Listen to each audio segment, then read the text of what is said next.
हमारे पूज्य गुरुदेव श्री पहाड़ी बाबा महाराज खाक चौक में ठाकुर जी को दूध का भोग लगता। स्थान जैसा है उसी को 10-12 गैया वहां रहती थी। पूरे स्थान में गैया ही गैया थी।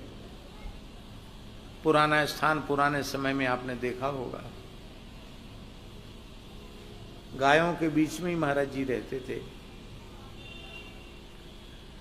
शाम को धूना पे बैठते तो तिपाई धर के मोटे दल की लोहे की बड़ी कढ़ाई, बा में दूध बढ़िया छान करके धीमी धीमी कंडा की आंच में, धूना की लकड़ी की आंच में धीरे धीरे गर्म होता रहता और ऐसे ऐसे उसको चलवाते रहते, दूध को लगे नहीं।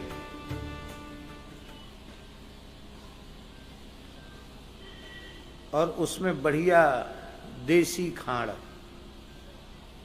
उसमें डालते और कहते खांड कच्ची रहेगी तो नुकसान करेगी, पक जाएगी तो बढ़िया होगी। तो खूब अधोटा जैसा होने पर खांड डालते, फिर और ओटाते रहते।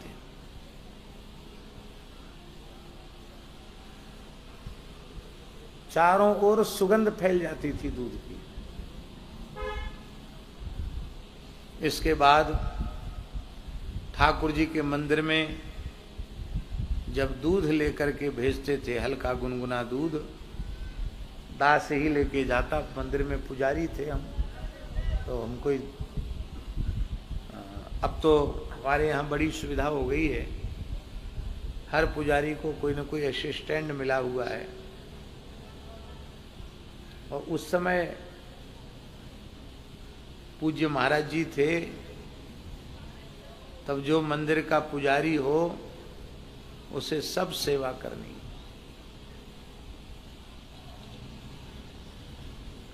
यद्यपि 1995 में कार्तिक पूर्णिमा की तिथि को महाराज जी ने हमको उसी दिन विरक्त वेश दिया और उसी दिन हमको महंत पद पर विराजमान कर दिया।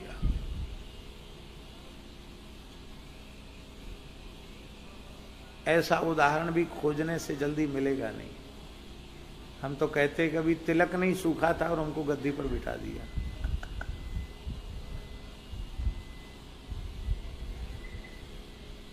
और इसके बाद बोले, देखो श्रीमान जी, पढ़ना पढ़ाना तो तुम्हारा काम है, विद्यार्थी पढ़ने आते वो तो अलग बात है। महंत भले ही तुमको बना दिया है, पर यहाँ राम जी का प्रसाद पाते हो, बिना सेवा किए पाओगे प्रसाद तो पचेगा नहीं। सेवा करो। मैंने कहा महाराज जी कौन सेवा करें? पुजारी बन जा, पूजा करो जो आ गया। पुजारी को जल्दी उठना तो पड़ता ही है। जल्दी उठने में हमारे लिए कोई समस्या नहीं, शुरू से ही अभ्यास रहा। तो 5 बजे तक स्नान संध्या अपना सारा नित्य नियम करके 5 बजे मंदिर में जाओ। चाबी रहती थी महाराज जी के सिरहाने। महाराज जी से चाबी लो, मंदिर खोलो। जगमोहन और मंदिर, पुराना जगमोहन था, भीतर मंदिर था। पूरे में झाड़ू लगाओ, पहला काम। ताली बजाकर भगवान को जगार कराओ, मंदिर खोलो, फिर भीतर झाड़ू लगाओ, फिर बाहर जगमोहन में झाड़ू लगाओ, फिर जल सींचकर पोछा लगाओ। इतना काम सबसे पहले। इसके बाद फिर कुआं से जल खींचो,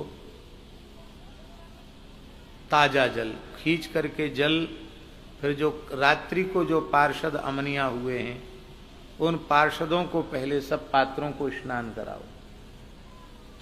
स्नान कराने के बाद फिर कपड़े से उनको पोंछो, फिर चंदन हुरसा बढ़िया से धो, लकड़ी धो, फिर चंदन घिसो। ऐसे ऐसे चंदन घिस दिया, उनके सामने तो मार पड़ेगी। ऐसे ऐसे धीरे धीरे बढ़िया महीन हुरसा और धीरे धीरे चंदन घिसो। चंदन घिसने के बाद फिर एक अलग से चंदन निकालो,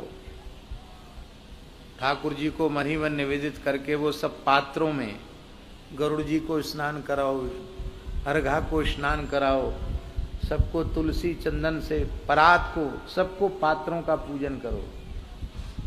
इसके बाद ठाकुर जी का वस्त्र गरुड़ घंटी हिलाओ, वस्त्र उठाओ, आचमन कराओ, और आचमन कराने के बाद फिर तुलसी की कहाँ गई,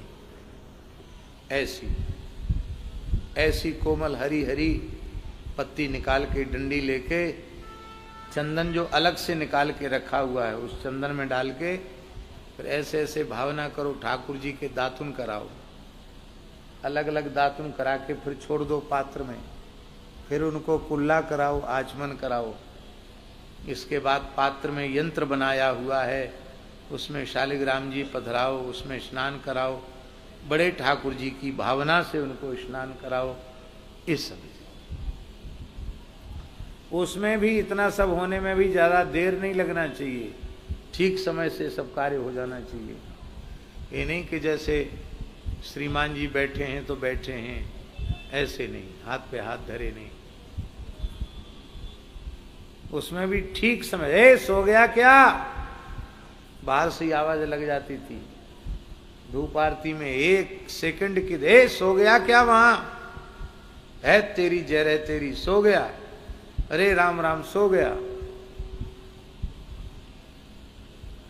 बाहर निकलो, भोग लगाओ, फिर भीतर की सेवा होने के बाद बाहर शिव जी बैठे हैं, पहाड़ी बाबा की समाधि है, हनुमान जी है, सबको अर्पित करके सबको भगवान का प्रसाद दे करके अब फिर चंदन की कटोरी लेके महाराज जी के पास जाओ। हाँ, बहुत महंगा चंदन है, केसर बहुत महंगी है, उतना ही चंदन, ज्यादा नहीं कि बच जाए, बस वो महाराज जी लेके यहाँ सिंहासन धर के और पूरे में लगा लेते। निकाद हमारे लिए भी इतना सा बच जाता, थोड़ा यहाँ रख लेते, थोड़ा एक बिंदी यहाँ रख लेते, इतना कहाँ चंदन लगाने का भाग्य था। और कहीं किसी दूसरे ने, साधु ने या पुजारी ने चंदन लगा लिया तो कहते मुफ्त का चंदन घिस मेरे नंदन है, बिठाओ बिठाओ इसको, ऊपर बिठाओ, माला पहराओ, दंडोत करो, सब महंत बन गया। मुफ्त का चंदन पोत लिया माथे में, इतना उसको बोलते कि फिर वो चंदन ही लगाना भूल जाए। हाँ, न ज्यादा घिसना न कम घिसना, पूरी सेवा हो जाए और जितना महाराज जी लगाते उतना बच जाए। बड़ा भारी क्या काम था महाराज, महाराज जी के जैसे महाराज जी ही थे।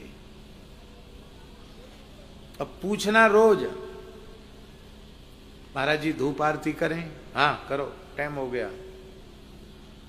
महाराज जी आरती करें, अपने मन से कहीं धूप आरती कर दिया तो बीच में ही रुकवा देते, मालिक बन गया, पूछा नहीं। आरती भी पूछना चाहिए रोज, हम किस लिए बैठे हैं। आप लोग कहेंगे कि आप महाराज जी की प्रशंसा कर रहे हो कि अरे नहीं, ये पुराने संतों की रहनी। महाराज जी कहते थे हमारे पास जो साधु साल भर रुक जाएगा और हमारी टोका टाकी सहन कर लेगा, पूरे देश में घूम के आवे भेष भगवान में, साधु साई रेख टेक में रहन सहन में कोई उसको टोका नहीं लगा सकता। ऐसे महापुरुष थे वो।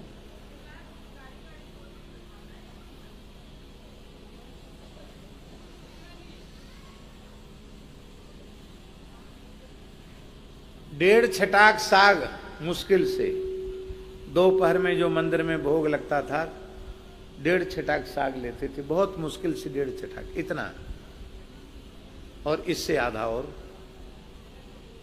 एक इतना सा नारियल का पात्र था, उसमें जितना आ जाए उतना, और शाम को 1.5 पाव दूध। वो जो दूध भोग लगाते थे ना, उसमें इतना बड़ा पीतल का गिलास, इतना बड़ा, और इतने बड़े गिलास में यहां तक दूध और आधे गिलास में पूरी मलाई।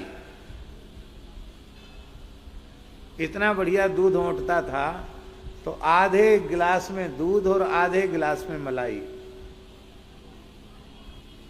तो महाराज जी कहते थे आजकल लोगों को दूध पीना नहीं आता है। महाराज डॉक्टर कहते मलाई मत खाओ, चल हट बदमाश कहीं के, मूर्ख डॉक्टर, मूर्ख, कुछ नहीं जानते।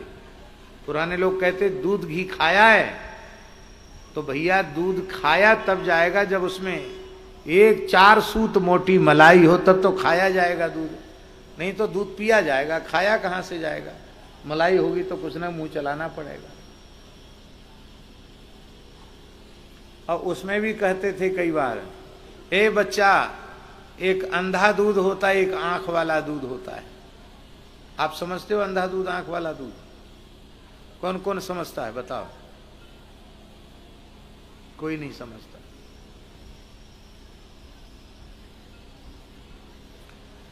दूध ओटाने के बाद खूब मलाई पड़ जाए, मिश्री छोड़ने के बाद उसमें एक छटाक कड़काया हुआ सुंदर ताजा बेदलक्षणा गाय का घी छोड़ दिया गया, तो इतना इतना घी उस पे तैरने लग गया, घी की आंख जैसी बन गई, वो आंख वाला दूध हो गया। और जिस दूध में घी नहीं पड़ा वो बिना आंख वाला दूध। बोलो भक्तवत्सल भगवान की। फिर वो उस गिलास में जो भोग लग के आता, फिर थोड़ा दूध में मिलता, और फिर उसको महाराज जी थोड़ा लेते थे अपने पात्र में, 1.5 पाव के करीब। तब स्वाभाविक है गिलास में ऊपर ऊपर मलाई है तो मलाई ज्यादा उनको आ जाती। ए नजर इधर मत, इधर घुमा मुंह, नजर मत लगावे, सवेरे से संध्या तक बकरी जैसा मुंह चलाते हो, हमारा आहार ही यही है, नजर उधर कर।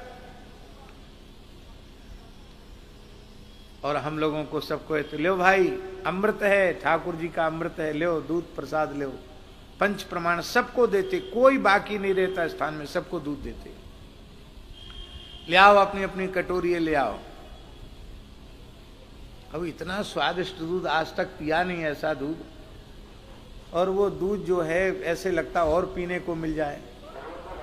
तो महाराज जी कहते जवान की बत्ती सी भीजना चाहिए, इतना दूध बहुत है, माने इतना पी लो कि बत्ती सी दांत भीज जाएं, इतना ठीक है। एक एक कटोरी 32 सौ तो कम से कम 100-150 ग्राम दूध मिल जाता था सबको, पर उसको 32 भीजने वाला कहते थे। ये तो महाराज जी स्वयं इतना ही आहार लेते थे, और सेवा कितनी करते थे आप विचार कीजिए, सब सोचने की बात है। गौ सेवा भी महाराज जी करते थे उस अवस्था में।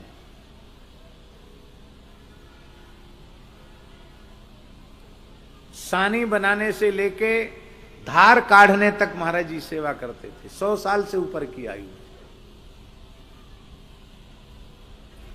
पूजा में रोज जाते थे, पहले तो पूजा ही करते थे, बाद में पूजा में जाके नित्य तुलसी चढ़ाते थे। रसोई में जाकर के रसोई में 10-12 फुलका अपने हाथ से बनाते थे, जबकि उन्हें स्वयं तो पाना ही नहीं, और बहुत भावुक हो जाते थे। राम जी को भोग लगता, भाई हमारे हाथ से कुछ न कुछ सेवा होनी चाहिए। एक बार बुखार हो गया, दिन में साग भी नहीं लिया, हमने रात को दूध दिया महाराज जी को, तो बोले हमको उठा के बिठा दो, बिठा दिया, तो दोनों हाथ से दूध के गिलास को प्रणाम किया और लेट गए। बोले हम दूध नहीं लेंगे। क्यों? बोले हमने आज अपने हाथ से गौ सेवा नहीं की, इसलिए हम दूध पीने के अधिकारी नहीं हैं। ऐसा विचार स्थान में रहने वाले साधु विद्यार्थी ब्राह्मण कर लें तो आश्रमों में गौ सेवा तनख्वाह देकर के गौ सेवक रखने पड़ेंगे। वो स्थान के मालिक थे, प्रधान पुरुष थे, फिर भी, और 100 साल से ऊपर की आयु थी उनकी, लगभग 130 वर्ष की आयु में भगवत धाम प्रयाण किया उन्होंने। और उन्होंने क्या कहा कि आज हमने गौ सेवा नहीं की है, इसलिए मैं दूध पीने का अधिकारी नहीं हूं, दूध नहीं पिया। कहते महाराज जी रसोई तो हम लोग बना लेंगे, आप क्यों? कहते भाई ठाकुर जी का प्रसाद हम भी पाते ना, साग लेते हैं, तो रसोई में हमको भी जाना चाहिए। 200-250 मूर्ति की रसोई के लिए कभी भी हलवाई नहीं बुलाते। 200-250 मूर्ति के मालपुआ तो तई पे बैठ के स्वयं ही निकारते।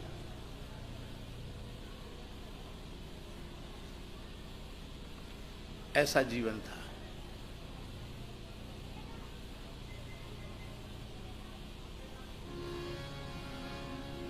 दूध के ऊपर बात चल पड़ी। अब ऐसे महापुरुष, अब ऐसे संत अति दुर्लभ हैं।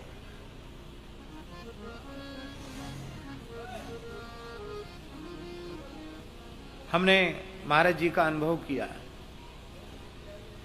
बल्लभगढ़ वाले भगत जी को स्मरण में होगा शायद, हिताश्रम वाले महाराज जी की प्रेरणा से पूज्य श्री मामा जी महाराज का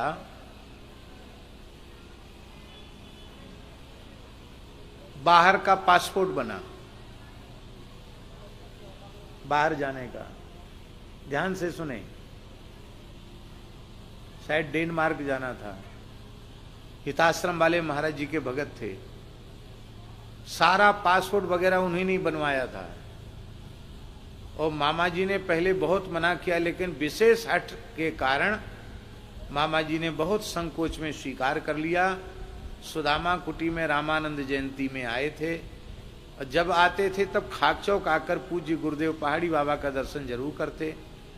साष्टांग प्रणाम किया और बड़े विनम्र भाव से कहा, सरकार एक बड़ा धर्म संकट है, एक महापुरुष आज्ञा दे रहे हैं विदेश जाने की, वहां कथा कीर्तन सत्संग के लिए जाना है, और पासपोर्ट बन गया है, वीजा मिल गया है, सब पूरी तैयारी हो गई है।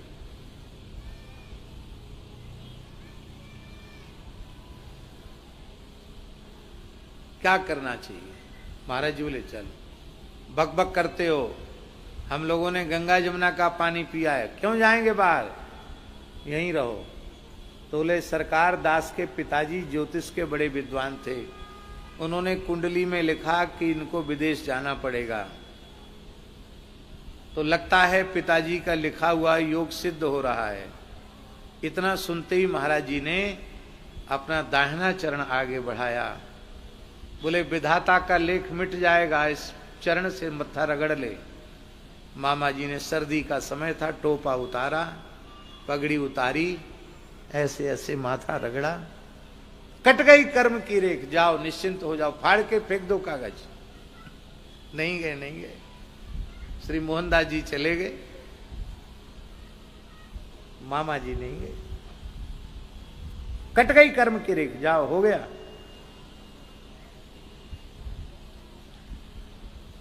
ऐसे सिद्ध पुरुष, भगवत सेवा ये सर्वोपरि संपत्ति है साधक की। पर आज सब कुछ है, सेवा का भाव बहुत कम होता चला जा रहा है।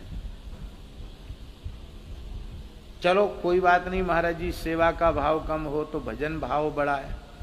भजन भाव तो और ही जैसी आ रहा।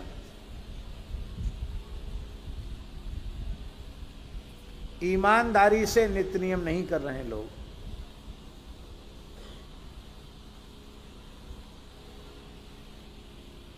और बातें बड़ी बड़ी करते हैं कि हम सीधे साकेत गोलोक वैकुंठ। भैया कैसे जाओगे?